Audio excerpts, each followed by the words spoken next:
how would we go forward from here? And you'd say, well, you shouldn't doubt continually unless you have reasons to. I just gave you reasons to.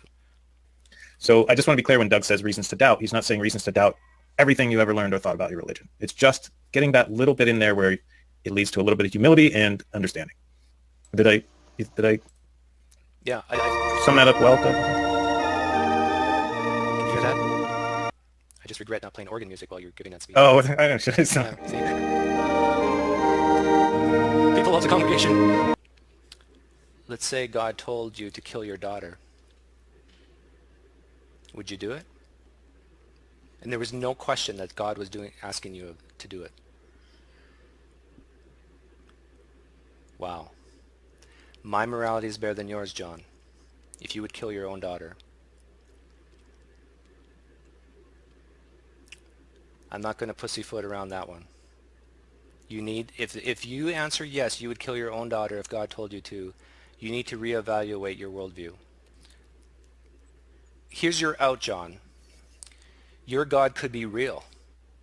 Your God, everything you know about your God could be true. But if your God told you to kill your daughter, I would beg of you, stop worshiping that God. You're worshiping an evil God. So what if he throws you into hell? Let him. Run away from that God. I know my question is hypothetical, but you answered it quickly. I have just told you, John, what it would take for me to believe in your God. Can you tell me what it would take for you to stop believing in your God? Yeah, because you can't believe in atheism, obviously. I love your answer, John. I was just going to say I love his answer. He's saying I have to think about it. Because he could have said nothing. And if you would have said nothing, I would have cried here on YouTube Live. Yeah. You're such a wuss, Chet. No, I'm trying to respect John's Okay. requirement or ability to fully express his thoughts here. Huh? But what? What do you got? What's happening there? It's nothing. What are you using for your oral fixation at this point? Is that a Q-tip? It's a clean one. Come on, give me a break. But I do, yeah. I wasn't breastfeeding long enough. Like I'm the type of guy, one or two close friends, that's good enough for me. I don't need to talk to someone every day, every night. Why do I need Jesus? Making me feel like I'm on a cliff edge there. You just don't need that guy anymore. Not feeling the need at this point. Hell. That's a big one. It comes down to carrots and sticks, John. Don't you want to go to heaven? Don't you want to avoid hell? Can he make me more moral? Will he make me love my wife better? My children better? Will he make me make less mistakes than the people around me? If you're willing to go that far, then you have to provide evidence that Christians are more moral than non-Christians, that Christians are more loving than non-Christians, that Christians are more caring than non-Christians, that Christians make better decisions than non-Christians. That's a tough task. Why do I need Jesus? He touched me. Oh. But I would like a grade. A plus, A, B plus. How? A plus plus. A plus plus. Okay. So now that you give me an A plus plus on your worldview, can you guess what mine is? Pretty much so, because I used to be in your shoes. Okay.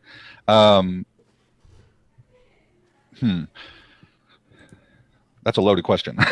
I'm trying to put it all together. So with God, is it always moral to pick up a stone and kill a practicing homosexual? Is that always true? No. So it was for that would be relative. So you're saying there are some relative truths? Oh, absolutely. But you weren't really then? So you do agree there's some truths that are relative? Yes, I do. Okay, perfect. Absolutely. So now I'm interested. Absolutely. Yeah, absolutely. There's relative truths. Right. So now, can you guess how I account for things like logic? And let's stick with logic. What would your guess be? What my answer would be? That's a great question, because that's what I spent probably 3 years studying. It's amazing you would ask me that. Leonard, I've heard you say it makes sense like 4 times now. Mm-hmm. And yet, I think you and I would agree with so much on so many things where other people would say, this makes sense. Like you just mentioned one. There's people out there who would say the earth is flat. That makes sense to me. Well, you can be deceived too. We can get into self-deception. Right. And so And now, then you can also be deceived of your self-deception. Self-deception, even by psychiatrists, is a very mysterious thing. or we can just be mistaken. We don't even have to be deceived. We could just be mistaken. Well, either or. I mean, there is culpability. So Leonard, if it's possible that what makes sense to you could be the result of being self-deceived or deceived or mistaken, how do you know you're not one of those things? Well, I employ the laws of logic. But so do the other people who are deceived. No, no, they're not. So Okay. Lenny the Hindu, your clone, Mm-hmm. you and I meet him and we ask him, well, why do you believe in this God Vishnu? Like, that's crazy. And Lenny said, what are you talking crazy? No, this is real. This is true. Mm-hmm. And you and I look at each other. Well, why do you believe in this God Vishnu? Well, I read the Vedas and it makes sense to me. Mm-hmm. It makes sense to me, Lenny says. Well, I got you. That's good, Doug. You're good. What ends up happening, like if you talk to a Muslim, what ends up happening, they're going to go talk to a imam or an elder or their friends. They're going to come up with an answer that suffices inside their brain that makes sense. And the next time you bring up that same contradiction, they're going to have an answer for you, Leonard. You're absolutely correct. And absolutely correct. And this is exactly what Christians do. I know where you're coming from, but the thing of it is, the difference is, Doug, is even though that it violates the laws of logic, they continue to believe that lie. That's where self-deception comes in. True Christianity, okay, it doesn't contradict itself. And true Islam doesn't contradict itself. Yes, it does. I'm just saying what they would say. So, well, but okay, does that make it true? Even though, no. Okay. But does it make it true for your worldview? If it doesn't violate the laws of logic. So what you're saying is that you cannot be wrong, that the Bible is the revealed word of God. Yes, you're saying that's correct. You're saying that you cannot be self-deceived about this. No.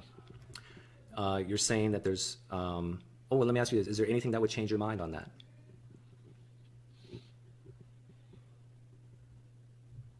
No. Because this is where I think my presupposition, do I dare say, is better than yours, and here's why.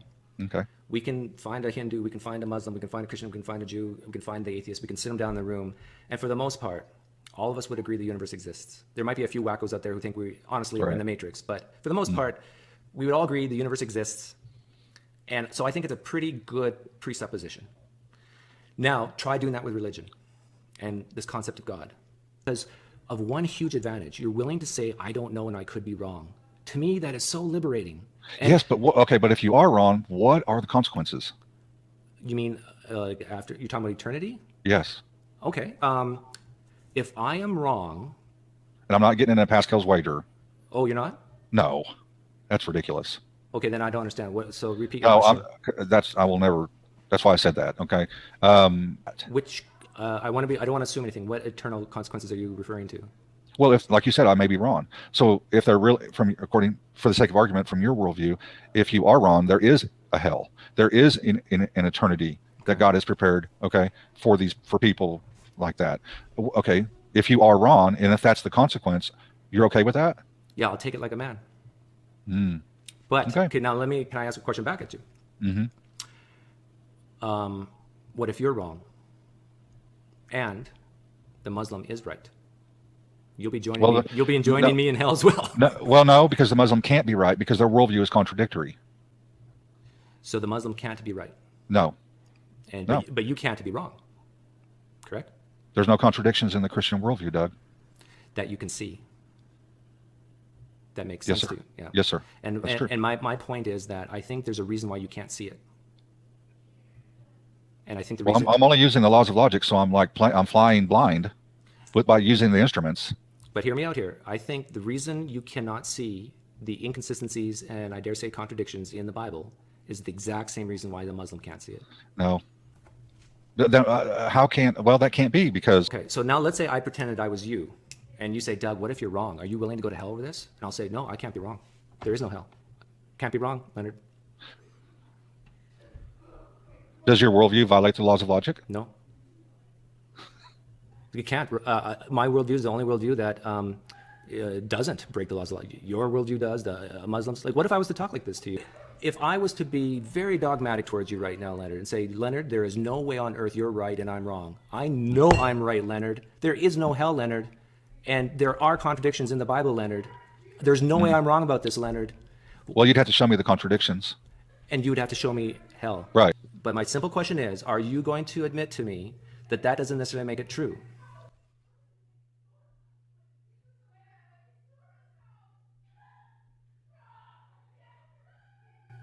Well, then you're appealing to something. If that's your ultimate authority, then you're appealing to something outside of that. So that couldn't be the ultimate authority anymore. So yes, it could. I agree with you. Let's move on to the next thing. You mentioned 66 books, over 40 authors, over 2,000 years. If I had $1 every time I heard that, I would be rich. Does that make something true? No. Okay, so we can't use that either. Okay, so what other reasons do you have, or did you have, when you were coming to the realization that the Bible was the Word of God, that it was true, that the Bible is the revealed Word of God? It provided the preconditions of intelligibility. It provided, so it gave you an answer to how there's intelligence. Yes, and logic and induction, which I haven't brought up yet. So is it possible then for a worldview to provide answers for certain things like an intelligibility and still be false? Not if they violate the laws of logic. No, I'm saying they don't. They don't. It's an explanation. It's a theory for, let's say, consciousness. Well, okay, yeah, but there's only one worldview that does that. That's the Christian worldview. How do you know? Do you know all worldviews? Not exhaustively, but over the last. So then there could be a worldview out there that you are unaware of that can account for it. That's speculative. It is speculative, but would you grant me that that's possible? Yes, that would be a possibility. Okay, so. But was it probable? No. So my point is that even though this worldview that you currently have provides you answers, it is not necessarily the correct one. It has to be. Why? Because it's the only one that makes sense. Actually, for a couple of years before I became a Christian, I was one of these Joel Osteen. They sucked me into their theology, and I found all kinds of contradictions. Let me ask you this. You're 20 years old. I ask you, are you a Christian? How would you answer? No. 30. I ask you, are you a Christian? How would you answer? No. 40. 37. 37. Tell me about what happened to you at age 37.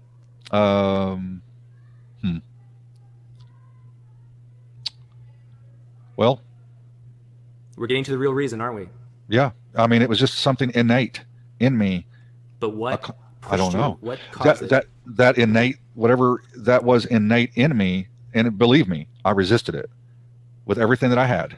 Was there a person in your life that helped you through this? No. Was there a tragedy in your life? Yes. What was the tragedy?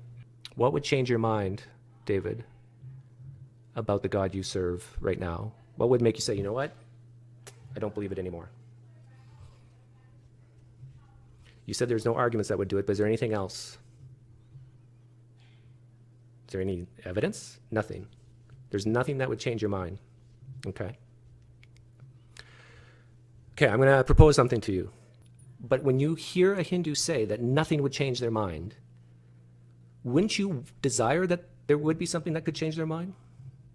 That they could exercise their free will on? Wouldn't you want them to be a little bit open to the idea that they could be wrong?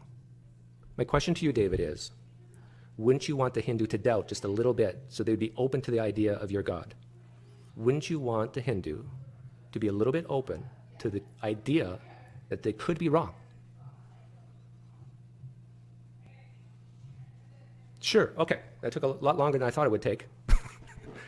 Now, why would you have that desire for the Hindu and not expect it of yourself? You love apologetics, don't you? I'm getting through all that apologetics and I'm going to the meat here, David. So you're saying that, sure, you would want the Hindu to doubt, to be open to the idea that they're wrong, but no, you would not do it yourself. Am I understanding you correctly? What particular failure would you have to see in order for you to say, I could be wrong about this? I understand, but what failure that you maybe could be in Hinduism, that something similar to that if you saw in Christianity, you'd say, you know what? I think I'm wrong here. Can you think of any example of what you would have to see in order to change your mind? So what are those markers in your life, David, that would say, you know what? I need to rethink this Christianity thing. There are no failures. Bring one up and I won't believe it. I won't believe. Bring one. Well, that's what I'm asking you. What type of failure would you have to see? Like, can you give me an example, David, that if you saw, you would say, oh, I'm wrong. So I want to encourage you that I value truth, and I think you do too. So if we both value truth, I think it's incumbent upon us to consider the possibility that we're wrong. I admit to you, David, I could be wrong and you could be right. I don't think I'm wrong, but I could be wrong. Your Jesus could be real. I could be going to hell. I admit that. I could be wrong. But when I hear you say that there's no chance that you could be wrong, and if you are, what if we're both wrong? We both could be in trouble here. If you're not doubting just a little bit, how can you get to even close to what's true?